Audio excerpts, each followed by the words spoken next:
Good morning, good afternoon, love you all. My name is Umar Rauf and you are watching Umar का YouTube channel. तो आज जुम्मा मुबारक है, आप सबको बहुत बहुत जुम्मा मुबारक। उम्मीद करता हूँ आप सब ठीक ठाक होंगे और जुम्मा पढ़ के आए होंगे।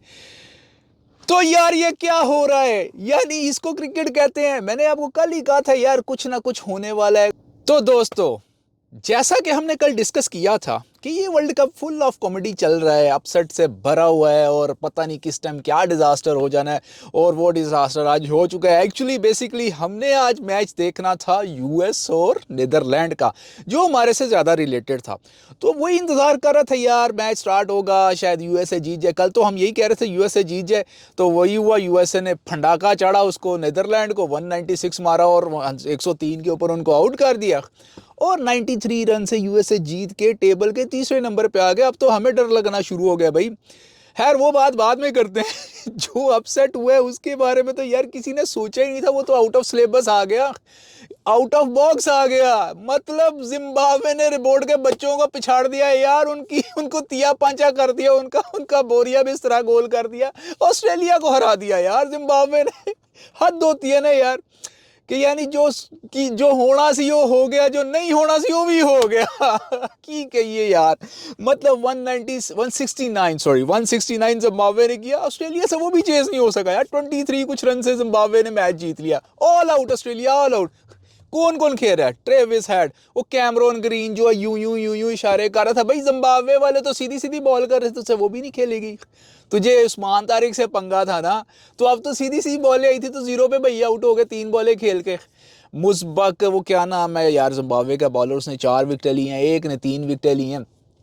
मतलब यार कुछ भी कहो, कंग्रेचुलेशन जिम्बाब्वे टीम। और बहुत बहुत मुबारक हो सिकंदर रजा को। कुछ नहीं यार, अपना सियालकोटी भाई है वो भी, तो इसलिए देखो दुख भी हुआ लेकिन खुशी भी हुई। दुख इस चीज़ का हो यार, वर्ल्ड क्लास टीम है, वर्ल्ड नंबर 1 2 पे आती है ऑस्ट्रेलिया की टीम, तो एसोसिएट टीम से हार गई। ऐसे ये तो अपसेट ही है ना, तो ऐसा होना नहीं चाहिए।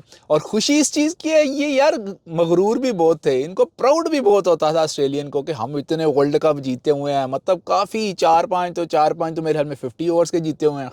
एक दो कोई इसने 3 जो है ना T20 भी उठाए हुए हैं। तो ये इस चीज़ को कुछ समझते नहीं थे। तो आज जिम्बाब्वे ने बता दिया भाई, अगर आप रिस्पेक्ट नहीं देते अपनी जीत को, अपने ट्रॉफीज़ को, तो भाई हम आपसे वो छीन लेंगे। तो good luck Zimbabwe. But still Zimbabwe भी ऊपर तो आ गई है, टॉप 3 में तो आ गई है इस टाइम पे। लेकिन स्टिल ये रिपोर्ट के बच्चों के 2 मैच बाकी हैं, और 2 मैच उनका एक श्रीलंका के साथ है और एक ओमान के साथ है। आई होप कि श्रीलंका का मैच इनके साथ थोड़ा फंसका डालेगा, बट ओमान का मैच ये वन साइडेडली जीतने के बाद स्टिल बात वही है, पता किसी को कख नहीं है क्या हो सकता है। अगर ये एसोसिएट टीम इनको फंसका डाल सकती है, तो वाई नॉट के ओमान भी कुछ ना कुछ अपना नमक मिर्च मसाला इनमें डाले।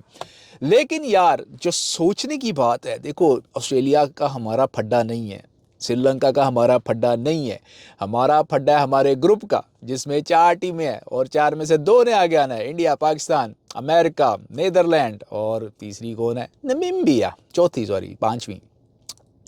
अब कहने का मतलब है मुश्किल हालात ये बन गए हैं। अभी तक तो खैर है, लेकिन आने वाले दिनों में मुश्किल हो सकती है। उसका रीज़न क्या है? उसका रीज़न ये है भाई कि अमेरिका के भी हो गए हैं 4 पॉइंट। अमेरिका के भी मैच हैं 2 बाकी, सॉरी, एक मैच अमेरिका का बाकी है। पाकिस्तान के भी हैं 4 पॉइंट, इंडिया के भी हैं 4 पॉइंट। अब ये 3 टीमें 4 पॉइंट लेके टॉप 3 में है। अब टॉप 3 का मतलब इनके रन रेट चेक करें। इंडिया का 3 पॉइंट समथिंग है, जो कि बहुत ही आई है हमसे। पाकिस्तान का है 0.9 और अमेरिका का है 0.5। तो इसका मतलब है मार्जिन इतना ज़्यादा नहीं है, एक आधे मैच की गेम है। पाकिस्तान को थ्रेट ये कि अगर मगर करते करते पाकिस्तान इंडिया के मैच में कोई कर गया हैंकी पैंकी, तो हमारा डिपेंडेंसी आ जाती है नमीबिया के मैच के ऊपर। और अमेरिका का मैच भी नमीबिया के साथ है। तो सोचो अगर अमेरिका नीदरलैंड को ऐसा पछाड़ सकता है, और नीदरलैंड बाय द वे इतनी बुरी टीम नहीं थी कि अमेरिका ने उसको ऑलमोस्ट वन साइडली कंप्रीहेंसिवली जीता उससे 93 रन से, तो नमीबिया का वो क्या हाल करेगा? नमीबिया को तो वो पछाड़ के रख देगा। तो अगर अमेरिका ने नमीबिया का तिया पंचा कर दिया, तो अमेरिका के हो जाएंगे 6 पॉइंट, ठीक है। अमेरिका के हो गए 6 पॉइंट, और अगर पाकिस्तान का तिया पांचा कर दिया इंडिया ने तो पाकिस्तान स्टिल रहेगा 4 पॉइंट पे। और फिर पाकिस्तान का डिसाइडेड मैच होगा नामीबिया के साथ, जो कि लास्ट मैच है। अब उसमें फिर आ जाएगी रन रेट की भी गेम। अगर लेट से पाकिस्तान जीत भी जाता है तो स्टिल पाकिस्तान को चाहिए होगा हाई रन रेट, क्योंकि अगर अमेरिका नामीबिया से जीत जाता है 15 को, अमेरिका का भी पहले अमेरिका का और नामीबिया का मैच है, उसके बाद इंडिया पाकिस्तान का मैच है, तो वेरी प्रीटी श्योर कि हमारी सिचुएशन काफ़ी क्लियर हो जाएगी 15 तारीख को, क्योंकि 15 तारीख को अमेरिका का भी पहला मैच आखिरी मैच हो गया होगा, नामीबिया का भी मैच हो गया, नामीबिया वैसे ही जो है ना आउट हो जाएगी क्योंकि इतनी वो पावर है। तो लेट्स से अगर अमेरिका जीत जाता तो हमें फिर चाहिए होगा हाई रन रेट, तो इंडिया का मैच वैसे ही क्रूशल रहता है। इसमें अब एक और मज़े की बात ये होगी है, पहले हम सोचते थे कि इंडिया शायद यांकी पैंकी इधर उधर ऐसे जैसे तैसे करके चाहेगा कि पाकिस्तान सुपर 8 में ना जाए, तो वो शायद किसी से हार जाए, किसी से जीत जाए, कुछ ऐसी सिचुएशन कर सकते हैं, मगर अब नहीं कर सकता। उसका रीज़न ये, अगर इंडिया ऐसी वैसी सिचुएशन करता है तो इंडिया को खुद भी लाले पड़ जाएंगे। खैर इंडिया का रन रेट तो बड़ा हाई है, लेकिन जब आप मैच हारते हो तो आपका रन रेट नीचे आना शुरू हो जाता है, तो इंडिया भी ये रिस्क कभी नहीं लेगा। तो अब सिचुएशन ये है कि पाकिस्तान दूसरे पे है, अमेरिका तीसरे पे। अब देखना ये है, टाइस ये है कि आगे कौन जाता है। यार मुझे तो अभी से डर लगना शुरू हो गया, क्योंकि मैंने कल ही कहा था हमारी टीम का कोई पता नहीं होता, हम अनप्रिडिक्टेबल है, हम अनयूजुअल सी टीम है। कभी किसी दिन हम यहाँ पे होते हैं, अगले दिन हम ज़मीन पे होते हैं, हमारा कुछ पता नहीं है, कोई भरोसा नहीं है हमने कौन से एंगल पे जाना है, किस डगर पे जाना है, किस नगर में जाना है, हमारा क्या रास्ता है। खैर ये सारे रास्ते डिसाइड होंगे 15 को, क्योंकि 15 को बड़ा क्रूशन दे दें और आप सब ने साथ में रहना है। और प्लीज़ चैनल को जल्दी से सब्सक्राइब और नोटिफाई के लिए वो घंटी शंटी बजा दो, ताकि आगे जो है ना वर्ल्ड कप बड़ी ही जो है ना रोमांचक मूड में जा रहा है और पता नहीं आगे क्या होने वाला है। तो ये आपका भाई बैठा हो, आपको टेंशन लेने की कुछ ज़रूरत नहीं है, क्योंकि आपका भाई यहाँ पे, आपने इस भाई को खरीदा हुआ है, समझ लो आप इसको खरीद चुके हो। मैं जितनी भी प्रॉब्लमेटिक सिचुएशन है इन सब के सिनेरियो इकट्ठे करके सुबह सुबह उठ के, मेरी आंखें देख रहे हो, जुम्मे से काफ़ी देर के पहले का मैं उठा हुआ उठ के, इसीलिए कि मैं सारी सिचुएशन और ये इन्फॉर्मेशन गैदर करूं और आपके साथ शेयर करूं, आपको बैठे बैठाए आपको इन्फॉर्मेशन दूं। सब आपका भाई है यहाँ पे, मैं बर्दाश्त कर लूँगा यार, मैं बर्दाश्त कर लूँगा, कोई वैसा मसला नहीं है। सिर्फ आपको एक चीज़ करनी होती है यार, सिर्फ सब्सक्राइब कर दो, लाइक कर दो अगर दिल करता है तो, लेकिन बेल की घंटी पे भी उंगली मार दो ताकि आपको नोटिफाई। तो अब तो ये सिचुएशन होगी, तो अब करें क्या? अब करना सिंपल एक बात है कि आपने आराम से अपने इंडिया का मैच जीतो, कोई टेंशन लेने की ज़रूरत नहीं है। मैं कहीं सोच रहा था कि सुन रहा था, सोच नहीं रहा था कि सुन रहा था कि अभिषेक शर्मा शायद ये मैच ना खेल पाए पाकिस्तान, क्योंकि स्टिल उसकी तबीयत इतनी स्टेबल नहीं है, तो शायद वो आउट हो जाए। खैर मैंने जैसे कल भी कहा था कि इस चीज़ से फ़र्क नहीं पड़ता, हम उस वैसी टीम है नहीं है कि हम कुछ चीज़ें जो है ना प्रिडिक्ट करके आते हैं, इमेजिन करके आते हैं, सीख के आते हैं, गोल के आते हैं, नहीं, हमने वो ही करना होता है जो हमें आता है। हम बस आते हैं, खेलते हैं, मारते हैं, जाते हैं, दैट्स इट। हमें वो एंकरिंग इल्ला एक्सेप्ट एक बंदा, वो मैंने कल आपसे डिस्कस की थी, बाबर आजम, बाकी हमारे सारे बंदे ऐसे ही हैं धुरिंदर। और साइड मैंने जो 11 खिलाने के बारे में बात की थी वो कल मैंने आपसे डिस्कस कर ली थी। अब एक और थ्रेट आ रही है बीच में, जो कि बड़ी इंपॉर्टेंट है इंडिया और पाकिस्तान के मैच में, यानी 15 तारीख की जो थ्रेट है, क्योंकि अमेरिका का जो मैच होगा वो तो शायद इंडिया में होगा, तो इंडिया में इतना कोई वेदर इशू नहीं है। तो जो श्रीलंका में थ्रेट आ रही है कोलंबो में प्रेमादास स्टेडियम में, वो है भाई अब्रे करम, बरसात की थ्रेट। वेदर फोरकास्ट आ चुका है, वहाँ पे कोई साइक्लोन वाइक्लोन स्टार्ट होने वाला है, कोई बारिश वारिश और धुआंधार यानी मूसलाधार यानी कंटिन्यूसली बारिश होने के चांसेस है। और उन्होंने अलर्ट जारी किया है, लोगों को मना किया है ट्रैवल करने से, घर से बाहर निकलने से, कि आप 15 तारीख को। तो भाई जब लोग घर में बैठेंगे तो मैच कौन, साडा अब्बा वेखन जाएगा उत्थे है? ਇੰਨੀਆਂ ਟਿਕਟਾਂ ਖਰੀਦੀਆਂ ਨੇ, ਉਹ कौन ਵੇਖਣ जाएगा? घर च बह के ਵੇਖਣ वास्ते टिकटां लईਆਂ ने, तुसी तो मुंह चुक के कह छड़े कि भाई घर में रहना। ओ भाई बारिश इंजॉय करने दो, पर मसला ये है ना, बारिश इंजॉयमेंट का मसला नहीं है। मसला ये है अगर बारिश इतनी शदीद तेज़ तरीन हो गई तो मुझे तो डाउट है 5 ओवर का मैच भी नहीं होगा। और बाय द वे अगर फोरकास्ट के हिसाब से बारिश थोड़ी हैंकी पैंकी कम ज़्यादा होती है और 5 ओवर का मैच या शॉर्ट मैच हो जाता है, कम ओवर्स का मैच हो जाता है, तो भाई फंसका दोनों टीमों को पड़ सकता है, क्योंकि फुल मैच में और शॉर्ट मैच में बड़ा फ़र्क होता है। फुल मैच की प्रिपरेशन डिफरेंट होती है, शॉर्ट मैच की माइंडसेट डिफरेंट होता है, उसका स्टाइल डिफरेंट होता है। उसमें टोटली आपको स्ट्राइक रेट से खेलना होता है हाई, और फिर आपको स्कोर एज मच एज जितने आप लगा सकते हैं वो लगाने होते हैं, फिर उस स्कोर को डिफेंड भी करना होता है। तो प्रेशर चूँकि दोनों तरफ बन जाता है, और उसमें टॉस बहुत मैटर करेगा। जो टॉस जीतेगा डेफिनेटली वो पहले बैटिंग पे जाएगा, क्योंकि लेट से अगर 5 ओवर का मैच होता है सो 70-80 रन तो चाहिए ही होते हैं आपको डिफेंड करने के लिए, जैसी आजकल की क्रिकेट होगी, और स्पेशली जैसी इंडिया की बैटिंग लाइनअप है। भाई वो सारे बजूके हैं, हथौड़े हैं, हथौड़े वो सारे मारते हैं, ठीक ठाक मारते हैं। ये देखो, इसमें ये नहीं कि मैं इंडिया की बैटिंग की तारीफ़ कर रहा हूँ, मैं क्रिकेट की तारीफ़ कर रहा हूँ, मैं क्रिकेट के एनालिसिस कर रहा हूँ और वेरी फेयर कर रहा हूँ। हम कहाँ खड़े हैं और उनके बैटर कहाँ पे खड़े हैं, कोई कंपैरिजन नहीं है। चंद एक हमारे बैट्समैन हैं, फ्यू हैं। फ़खर जमान हो गया जिसको हमने बेंच किया हुआ है, वो 170, 80, 90, 200 की स्ट्राइक रेट पे खेल सकता है, पर हमें वो नहीं चाहिए, क्योंकि हमें 130, 40 वाला स्ट्राइक रेट बैटर एक चाहिए बीच में। उसको हमने घसीटा हुआ है, बीच में डाला हुआ है, जिसको हम ज़बरदस्ती बर्दाश्त करते हैं। उसका नाम क्या है, मैं उसके ऊपर नहीं आने देता कि बार बार मैं उस बंदे को ही शर्म नहीं है, मुझे शर्म आ गई, अब मैं क्या बार बार उसका नाम लूँ। फिर आ जाता है हमारा शादाब खान, वो भी अच्छी स्ट्राइक रेट से खेलता है। मोहम्मद नवाज़ भी जब चल जाए तो फिर रॉकेट की तरह चलता है, वो भी है भी वैसे रॉकेट के मुंह वाला ही है, तो वैसे ही चलता है।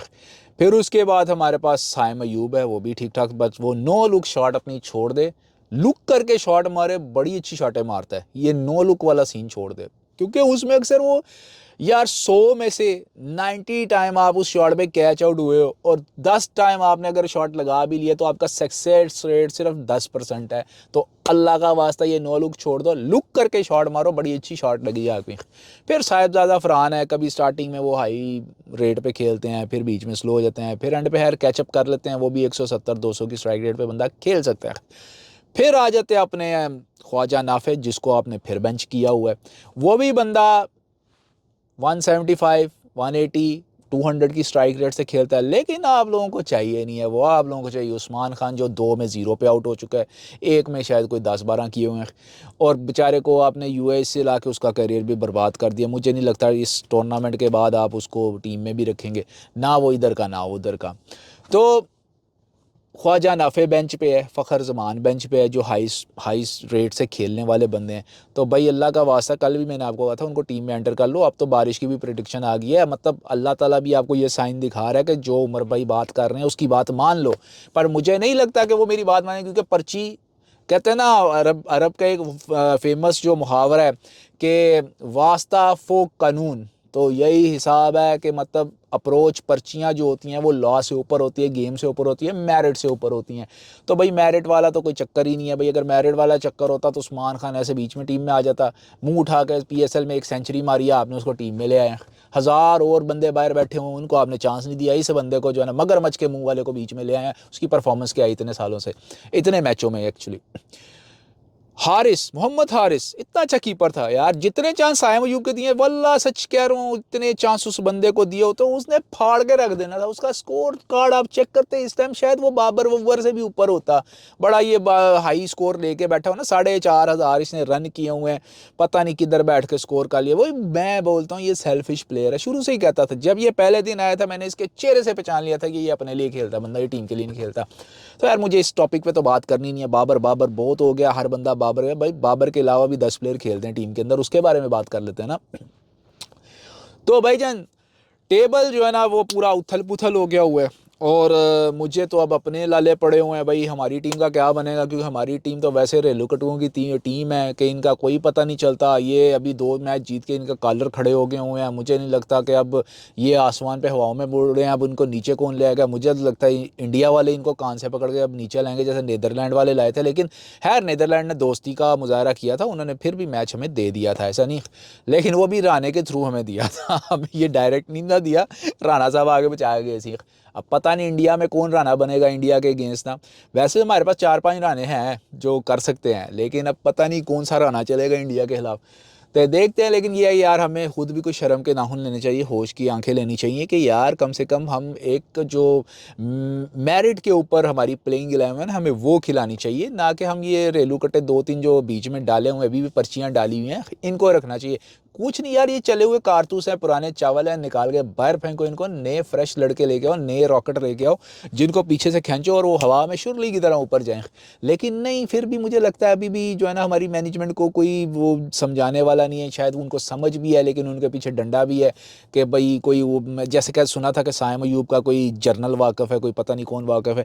वो यार जब तक ये जो पर्चियाँ पुर्चियाँ टीम से नहीं निकलेगी टीम का कुछ नहीं होने वाला। अल्लाह का वास्ता, ये हम इस टाइम ट्रॉफी के बहुत पास पहुँचे हुए हैं, इस मौके को जाने मत दो क्योंकि पता नहीं इन फ्यूचर क्या होने वाला है। एटलीस्ट जाते जाते ये प्लास्टिक का कप ले ही आओ यार, कम से कम हम रेपुटेशन में भी अच्छे हो जाएंगे और हम दुनिया को अपना मुंह दिखाने के काबिल हो जाएंगे यार। जो हमने सीसीओ से पंगे लिए हुए हैं अभी तक, ये सारे इसलिए चुप हैं। आप देख रहे हो अब इंडियन मीडिया की भी टोन थोड़ी चेंज हो रही है कि शायद अब हम शेक हैंड करेंगे। अब यार जब दफ़ा हो जाओ, अब हमें नहीं शेक हैंड करना आपसे। मैं तो कहता हूँ वो शेक हैंड करने भी आओ, आप मुंह फेर लो ऐसे करके खल्ली वल्ली। हम अब नाराज़ गुड़िया बन गए हैं, हम अब नाराज़ बीवी की तरह बैठे हुए हैं। अब हमें तरले डालो आके, हम मनाओ हमें आके, पैरों में पड़ो अपने, भेजो उसको जय शाह को, पैरों को हाथ लगाए अपने। अब प्राइम मिनिस्टर पे तो मैं जाता नहीं हूँ, क्या कहूँ यार, जो भी है मोदी आपकी कंट्री का प्राइम मिनिस्टर है, मैं उसको स्टिल रिस्पेक्ट करता हूँ, सिर्फ as a prime minister, as personal नहीं, क्योंकि पर्सनैलिटी वाइज वो बड़ा ही चीप बंदा है। लेकिन आपकी कंट्री का प्राइम मिनिस्टर, आपने वोट दिया हुआ है, या वो भी फॉर्म 47 की गवर्नमेंट, आई डोंट नो, ये आपका पर्सनल मैटर है, मैं इसमें नहीं घुसूंगा। लेकिन जो भी है, पॉलिटिक्स असाइड, अब हम गेम पे आते हैं। मैं आज उसका स्पोर्ट्स तक की चैनल पे विक्रांत गुप्ता वगैरह वो देख रहा था, आहिस्ता आहिस्ता अब उनकी टोन चेंज होती जा रही है, वो पाकिस्तान की तारीफों की तरफ आ रहे हैं। क्योंकि जैसे बात वही है ना यार, जब आप परफॉर्मेंस दोगे, आप मैच जीतोगे, पॉइंट्स टेबल पे ऊपर आओगे, तब तक फिर दुश्मन कंट्रियां भी, सो कॉल्ड दुश्मन, मैं तो वैसे उनको दुश्मन नहीं समझता, बट शायद वो समझते हैं तो वो उनका मैटर है, मैं नहीं समझता। सो कॉल्ड राइवल जो हमारे हैं वो भी हमारी तारीफ करेंगे, और वो स्टार्ट हो गया है। अभी तो शेक हैंड की तरफ आ रहे हैं, फिर आहिस्ता आहिस्ता सॉरी की तरफ भी आएंगे, फिर जो उन्होंने ट्रॉफी नहीं ली थी उस तरफ भी आएंगे, मोहसिन नकवी से माफ़ी मांगे। वो सब इस वजह से कि भाई आपकी जेब में 4 पॉइंट है। अगर आप इस टाइम कंगाल होते, आपकी जेब में कोई पॉइंट ना होता, तो यही बंदे आपकी भिगो भिगो के छित्रोल कर रहे होते, इतनी कोई आपकी दुर्गत बना रहे होते कि मैं आपको बताएं, कुछ दिन पहले तक वो कर रहे थे। लेकिन अब उनकी सडनली टोन चेंज हुई है सिर्फ इसी वजह से कि आपके पास पॉइंट हैं। तो भाई इस जीत को कंटिन्यू करो। मैं ये नहीं कहता, देखो जो टीम ग्राउंड में अच्छा खेलेगी वही जीतेगी। इंडिया अच्छा खेले, इंडिया जीतेगी, वेल डिज़र्व है। अगर पाकिस्तान अच्छा खेले, पाकिस्तान वेल डिज़र्व है, नो डाउट। बट मेरा कहने का मतलब है, खेलो तो शेरों की तरह खेलो, दिलेरी से खेलो, डर के मत खेलो, फाइट करो, फाइट करके जीतो, फाइट करके हारोगे भी तो हमें दुख नहीं होगा। लेकिन जैसे आपने लास्ट टाइम अमेरिका में मैच हुआ था और हथियार डाल दिए थे ना, मेरा कसम से दिल कर रहा था, मैं उस टाइम बड़ी स्क्रीन पे मैच देख रहा, मैं स्क्रीन चो विच वाड़ के नवाज को बालों से खींच के बाहर ले आऊँ को भाई, क्रीमें लगाने के लिए तेरे पास बस टाइम है, लेकिन सोचने के लिए तेरे पास बिल्कुल टाइम नहीं है कि भाई हमें रना बॉल चाहिए। जो तेरी गेम है सिंपल, तू जस्ट रना बॉल खेल, हमें और कुछ नहीं चाहिए। बट नहीं भाई, बुमराह को वो लाए थे उसकी विकेट लेने के लिए, वो ही उसने मुंह उठा के, मुंह थे बैट उठे, क्रॉस शॉट खेली और डंडा उड़ के बाहर, और यूं यूं करता कोडू सिंह जो है ना चला गया 1.5 फुटिया। अच्छा किया उसको भी बाहर निकाला। वैसे बंदा अच्छा था, बाबर से मुझे वो पसंद था ज़्यादा। क्यों? वो एटलीस्ट स्ट्राइक रेट भी अच्छी खेलता था, इतना टुक टुक भी नहीं था करता। वो भी टुक टुक बाबर की वजह से ही करता था। बाबर उसको जाके बोलता, अबे रुक जा, तंबू गाड़ ले, अबे एंकर कर ले, अबे रुक जा, क्योंकि मैं तो तेज नहीं खेल सकता, तू तेज खेल के मुझे भी एक्सपोज कर देगा। तो जो बंदा बाबर के साथ तेज खेलता है, बाबर को इनसिक्योरिटी हो जाती है कि ये मुझे एक्सपोज कर रहा है, क्योंकि वो तो शॉटे मारेगा। जैसे ये सिंपल एग्जाम्पल है रिसेंट बेसिस पे यार, ये फर्स्ट मैच में देख लो, साहिबजादा फरहान के साथ वो खड़ा हुआ था, फरहान को जाकर कह रहा है, अबे रुक जा, बे थम जा, मैं एक्सपोज हो रहा हूँ। तो भाई उसके एक्सपोजर की चक्कर में हम अपने बाकी बैटर की स्ट्राइक रेट भी कम करें। यार फिर मैं वही बोल रहा हूँ, ये मेरा टॉपिक नहीं है यार, मुझे शर्म आ गई उसका नाम लेते हुए। जैसे पाकिस्तान में आजकल इमरान खान के नाम पे पाबंदी है ना, अब मैं सोच रहा हूँ मैं भी उसको बाबर आजम नहीं बोलूँगा, बॉब्जी भी नहीं बोलूँगा, जस्ट किंग बोलता रहता हूँ। शायद किंग की वजह से शर्म आ जाइए। और क्या नाम कर सकते हैं, कमेंट करके बताएं मैं उसका और क्या नाम रखूँ। बाय द वे मुझे भी लगता है कि आप भी उसको इतना पसंद नहीं करते। अच्छी बात है, क्योंकि कुछ दिन पहले मैंने वो लोगों का ओपिनियन लिया था, हर बंदा हाथ जोड़ा था, अल्लाह दा वास्ता कार टूट जा, अल्लाह दा वास्ता कार टूट जा। मैं भी यही कह रहा हूँ, अल्लाह दा वास्ता जान छड़ दे साड़ी यार, कितनी दफ़ा रिक्वेस्ट करेंगे। तो दोस्तों ये थी आज की वीडियो। और जाते जाते यार मैं एक और बात करना भूल गया, सुना है कोई पीएसएल के वो ऑक्शन हो गए हैं, टीमें सेट हो गई हैं। 2-3 प्लेयरों का तो मैंने कल ही आपको जिक्र किया था, सियालकोट स्टालियन ने जो रखे हैं, हमारे बाबा जी सियालकोट ने रखे हैं।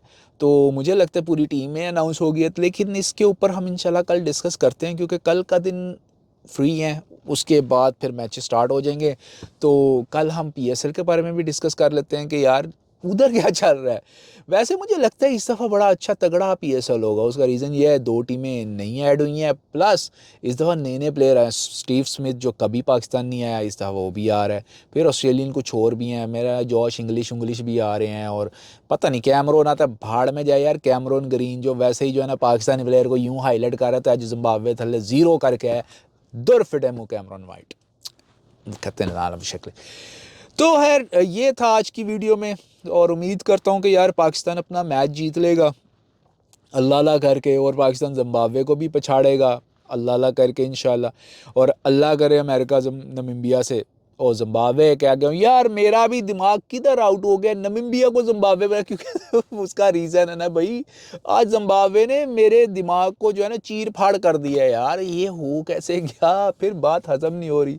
रोबोट के बच्चों को पछाड़ दिए यार, एलियन थे ये तो, ये कैसे हो गया यार। ऑस्ट्रेलियन इतने सेल्फ इतने, हमने क्या ऑस्ट्रेलियन के ऊपर वो, यानी अभी तक ट्रॉमे से नहीं निकले पाकिस्तान के क्लीन स्वीप के ट्रॉमे से। इतना मेंटल ट्रॉमा है उनको कि अभी तक बाहर ही नहीं आ रहे बेचारे, क्या कर सकते हैं यार।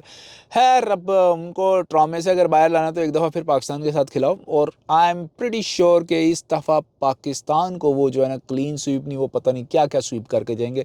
क्योंकि एक दफ़ा स्टिल मुझे अभी भी उम्मीद है कि ऑस्ट्रेलिया वेकअप कॉल लेगा भाई। उसके 2 मैच बाकी हैं, उन्हें पछाड़ देना है, वो नहीं अब नहीं, लेकिन आएगा। ऑस्ट्रेलिया आ गया यार, ऐसे नहीं हो सकता हमारी प्रेडिक्शन गलत हो जाए। 8 टीमें हमने जो डिसाइड की हैं उसे हैंकी पैंकी करके हम 3-13 में जिम्बाब्वे को आगे ले आए। तो वैसे जिम्बाब्वे अगर आगे आ जाए तो हमारे लिए फ़ायदा है, क्योंकि सुपर 8 के अंदर, हाँ सुपर 8 के ऊपर डिस्कस करते हैं थोड़ी सी।